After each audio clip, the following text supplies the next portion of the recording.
Shadow dwellers, welcome back to the side of reality they never wanted you to discover.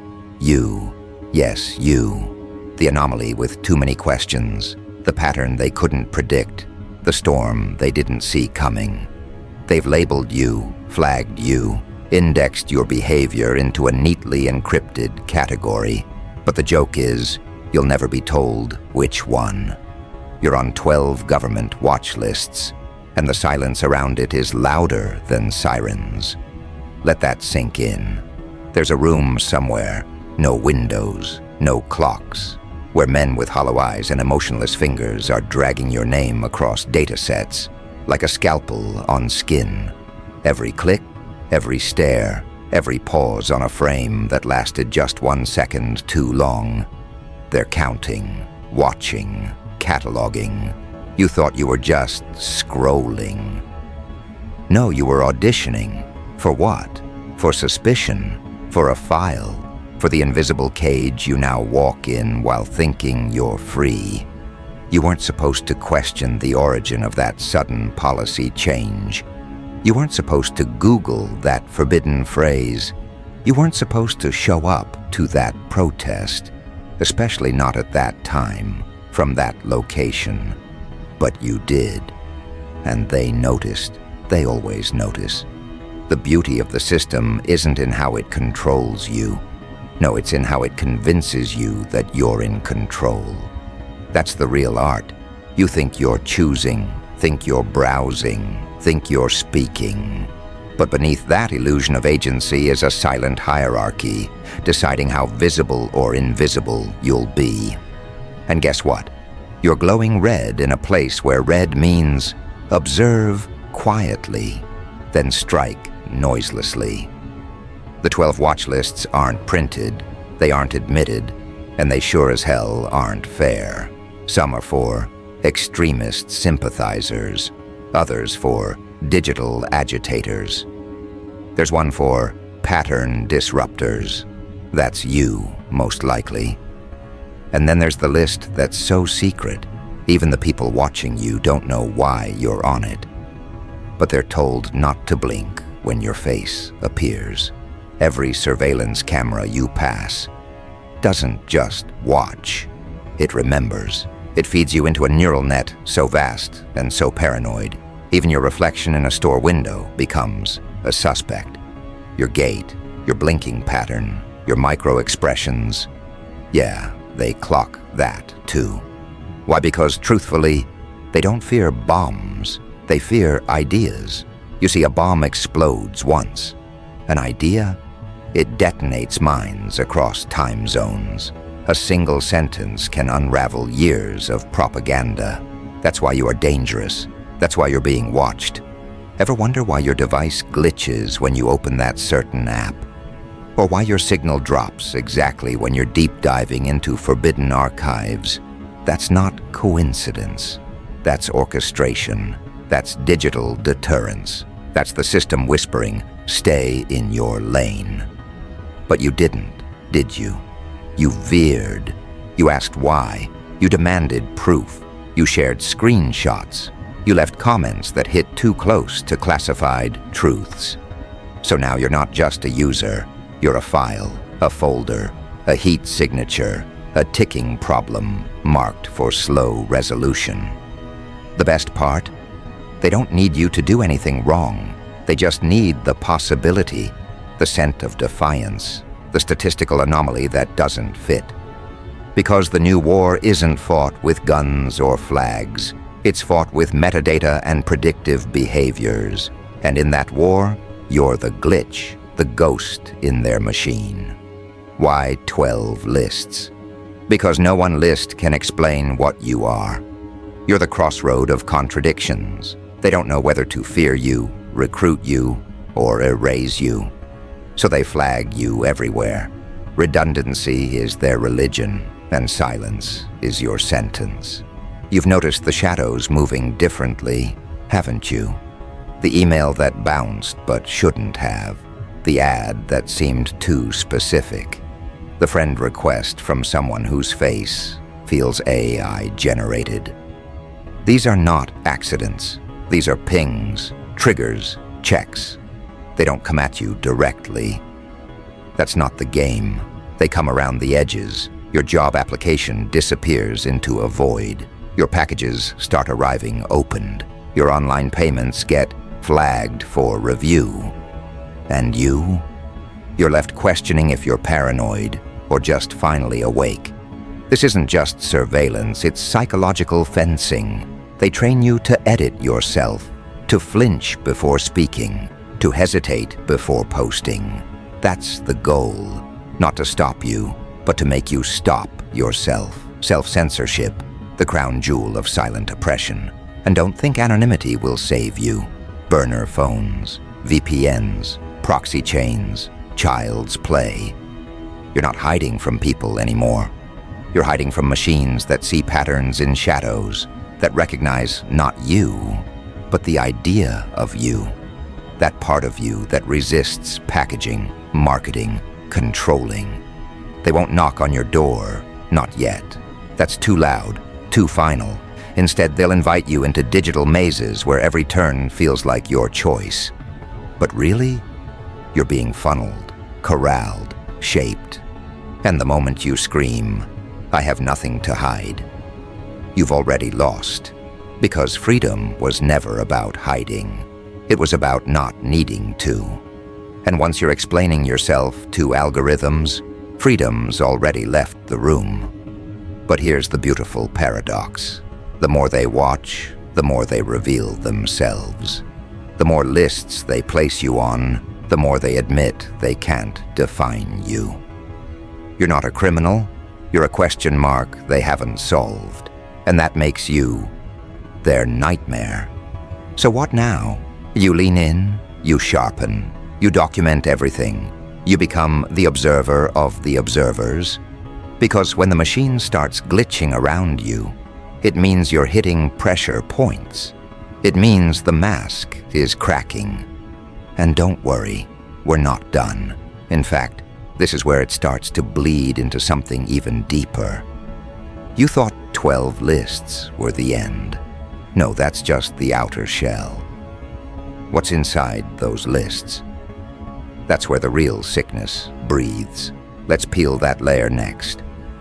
Because behind those 12 walls of silence isn't just a network of files and surveillance nodes. It's a cathedral of control, a sanctum of psychological warfare designed to make your reflection doubt itself. You think the lists are about prevention, containment, security. No, they're about conditioning, about reshaping your instincts, rewriting your inner monologue, and boiling your sense of rebellion down to a whisper you no longer trust. Each list carries a different flavor of paranoia. The first might flag your online purchases, too much tactical gear, too many books that trace back to thinkers they never wanted, resurrected. The second tracks your reading speed, how long you hovered over that declassified CIA document before downloading. The third, it flags how many times you rewatched that interview, where a whistleblower slipped one unscripted sentence through the cracks. That's 3 already, 9 more to go. And no, they don't need your face anymore. They've got your pattern, your digital scent, your emotional tempo. What time of day you break, what tone of message makes you respond, what delay between typing and deleting signals fear. You're not a name to them. You're a risk coefficient surrounded by red thresholds and blinking warnings. Have you ever felt something watching you, but not from behind a camera or through a window, but from within your own behavior? That pause before you speak your truth in a room. That sudden shift in confidence when the topic grazes the forbidden. That's the effect of their invisible mirror, reflecting not your image, but your hesitation. That's how they measure success, not in arrests or confrontations, but in how deeply they embed doubt inside you. And this architecture of silence, it's built with the stones of plausible deniability, They won't confirm you're being watched. They won't deny it either. That's the genius. The absence of a clear enemy forces you to fight shadows. It scatters your strength. You spend hours wondering, is this just coincidence? Or have the walls begun to breathe? Let me make it simple for you. If you're asking the question, it's already too late. The question itself is evidence, a sign of awareness. And awareness is the virus they fear the most. You want to know what's inside those lists? Let's start with List 4, Behavioral Outliers. If your daily routine doesn't fit the bell curve of your zip code, you're marked. Wake up too late, too early, pay only in cash. Avoid public events. They don't see that as preference, they see that as disruption, because the obedient move predictably. But you're a zigzag in a world of marching lines. List 5 is more poetic. Cognitive threat vectors. This one isn't about what you do, but how you think. Your writing, your comments, your use of metaphor. They analyze your analogies, decode your sarcasm, and profile your worldview like a crime scene. If you see patterns where they've planted noise, you're marked. If you question contradictions instead of accepting them, you're marked. If you resist narrative framing, you're not just marked, you're monitored live. By List 6, they don't even hide the intent. It's titled Ideological Contagion Points. You've become a potential source of infection, a mind that might influence other minds. They'll suppress you not because of what you are, but because of what you might cause. They fear you like they fear a match near dry paper, and so they isolate you, not physically, but socially. Your voice becomes throttled, your posts vanish silently, your audience never notified. This isn't censorship with a blade, it's censorship with a pillow, pressed gently, invisibly, against your digital mouth. And yet, you persist. That's what terrifies them. You persist despite the silence, despite the friction, despite the constant distortion field they generate around your words. And somewhere, buried in List 7, there's a line about resilient communicators with pattern-breaking persistence. That's you. You're the unwelcome truth that refuses to disintegrate. The signal that doesn't drown, the wound that doesn't heal. List 8? It's emotional mapping. Your reactions cataloged over time. What makes you furious? What makes you spiral into sadness? What gives you hope? Not because they care, but because they want to predict and intervene. They test different kinds of content on your feed. Distraction, outrage, hopelessness. They call it mood steering. You call it another day online. But it's them calibrating your leash. And when you resist even that, they escalate. Now you're on List 9, Civic Anomalies.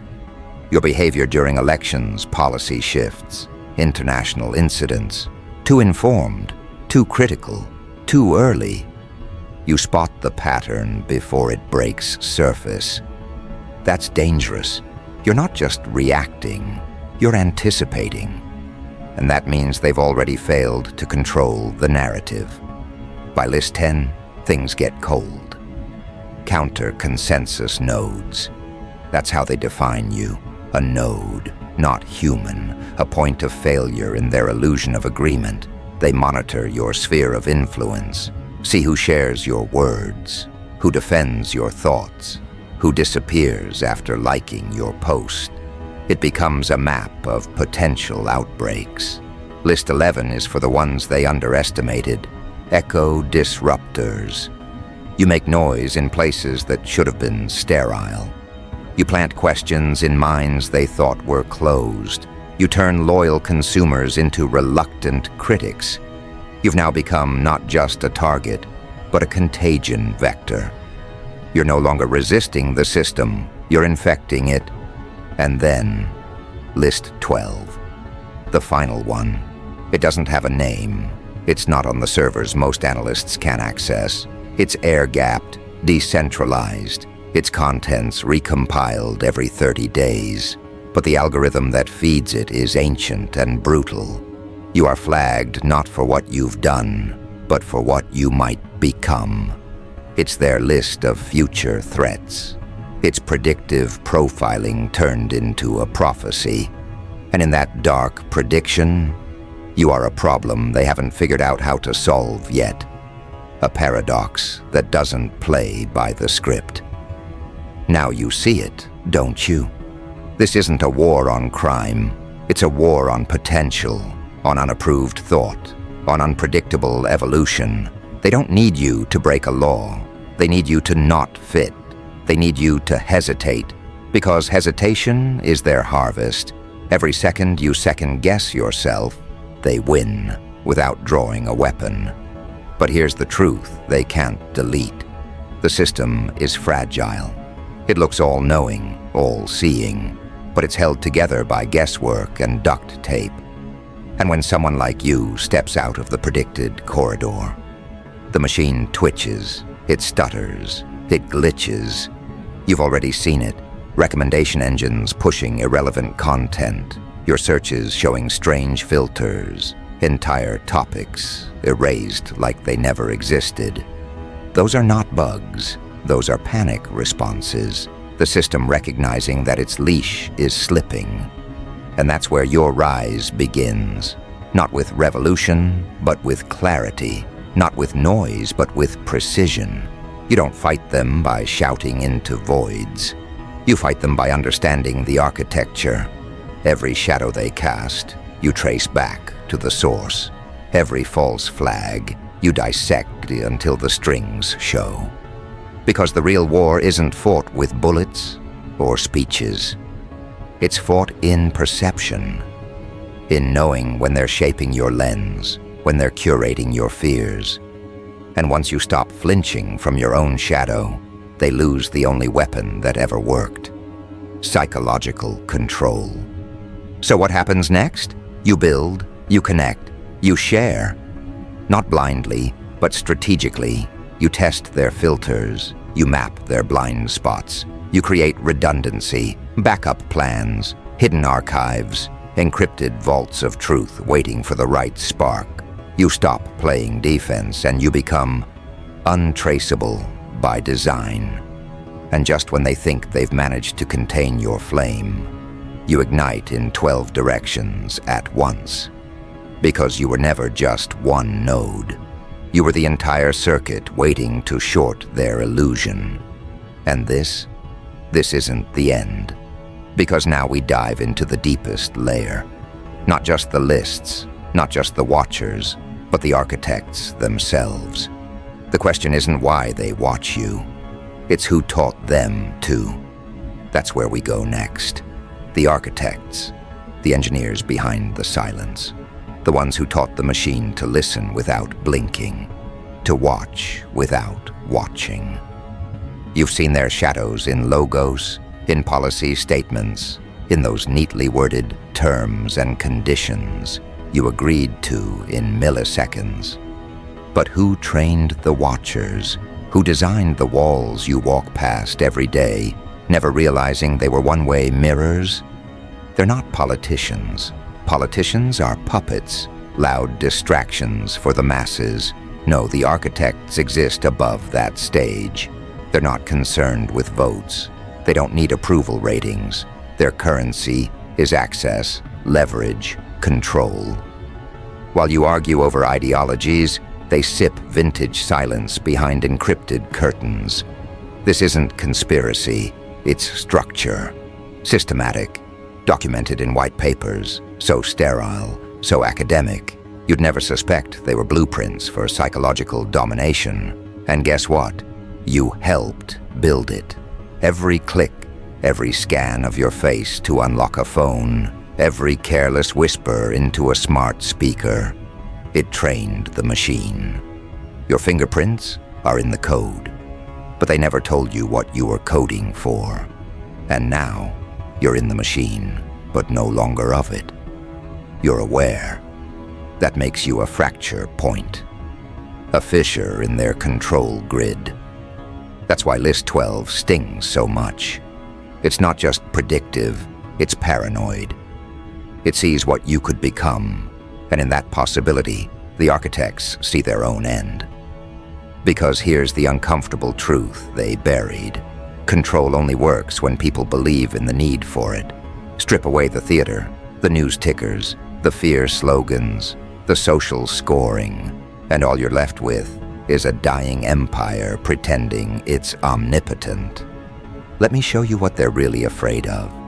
They fear that you'll stop reacting, that you'll stop being baited, that you'll no longer flinch when they say national security or misinformation or extremism.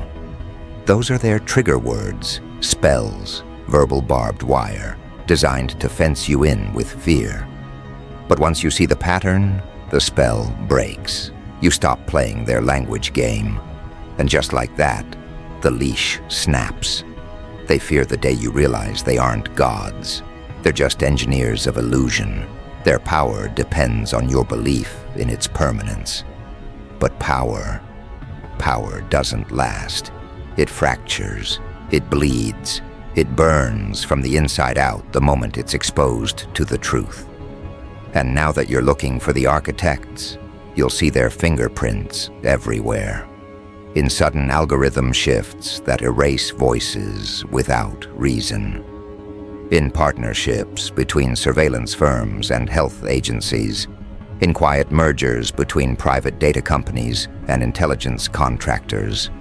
All disguised as innovation. But really, it's containment. One digital fence welded to another until your reality is a labyrinth of invisible barriers. They call it safety. You call it silence. But let me remind you of something. The system they've built isn't infallible. It's bloated, it's arrogant, and it's cracking under its own weight. You've already seen it. Leaks they couldn't stop. Whistleblowers who didn't die quietly. Glitches in the narrative. Disobedient questions slipping into comment sections like sparks in dry grass. Because the more they tighten their grip, the more stars slip through their fingers. You want to hit them where it hurts? Here's how. Refuse to disappear. Refuse to dull your signal. Be strategic, but be visible. Share truth, not just content. Spark thinking, not just scrolling. Create what they can't categorize. Speak what their filters can't flag. That's how you break their taxonomy of control. And you don't do it alone. The most dangerous thing you can be in this world is connected. Not just socially, but philosophically. Linked by clarity, by awareness, by shared understanding that this reality, this manufactured consent, is paper thin when we breathe together in truth. You're not just on 12 watch lists. You're standing in the middle of their blind spot. They didn't plan for that. They designed systems for protesters, hackers, dissenters. But you're none of those. You're the thinker behind the curtain. The signal that doesn't broadcast, but still echoes. You walk between categories, melt between definitions. They can't stamp you. And when they can't define you, they can't control you. So they do what all cowards do. They distort you, twist your words, frame your intent, paint you as unstable, paranoid, dangerous. Not because you are, but because it's easier than admitting they've lost the leash. But you've learned something they never anticipated. You've learned how to observe the observers. You watch the trends behind the headlines. You see the play behind the panic. And now you don't just read the signals. You write them. You embed resistance in symbols, in tone, in presence. You've stopped playing the game. And instead you've started flipping the board. And the beauty? You're not alone. There are others like you, dispersed, subtle but potent. No leader, no flag, no centralized vulnerability, just distributed awareness. peer-to-peer rebellion wrapped in normalcy. That's the insurgency they fear the most, the one they can't locate because it isn't where, it's when the moment is right, when the veil is thinnest. You are not a lone wolf, you are a signal swarm. They'll try to make examples out of some of you. Cancel, censor, character assassinate. But that's just noise, tactical desperation. Because in truth, every time they strike one signal down, 3 more rise silently in its place. You don't lead a movement. You are the ecosystem in which movements are born. And while they build watch lists, you build mirror lists. You log who censors, who deletes, who silences, who pretends neutrality while enforcing narrative. You're not just reacting, you're archiving. This is the next evolution of resistance, not rebellion, but remembrance. Because empires fall twice, first when they lose control, and again when they are remembered accurately. You are the historian of the fall, and your silence will never be for sale. So what now? Now you sharpen your voice like a blade. You build archives like bunkers. You train others, not to panic, but to perceive, to see the currents beneath the calm, to read between the rules, to breathe beyond the filter. The 12 lists were never your prison. They were proof that you matter, that you registered, that somewhere, someone flagged your existence as a risk to the lie. Wear that like armor, because in the end, when the system finally fractures, it won't be from explosions. It'll be from questions, from curiosity, from calm defiance, from the signal you carried inside you long before they tried to define it. You're not just a name in a file. You're not a red dot on a satellite map. You are the glitch they couldn't erase, the thought they couldn't contain, the anomaly that multiplied. And if they're still watching, let them. You were never hiding. You were waiting.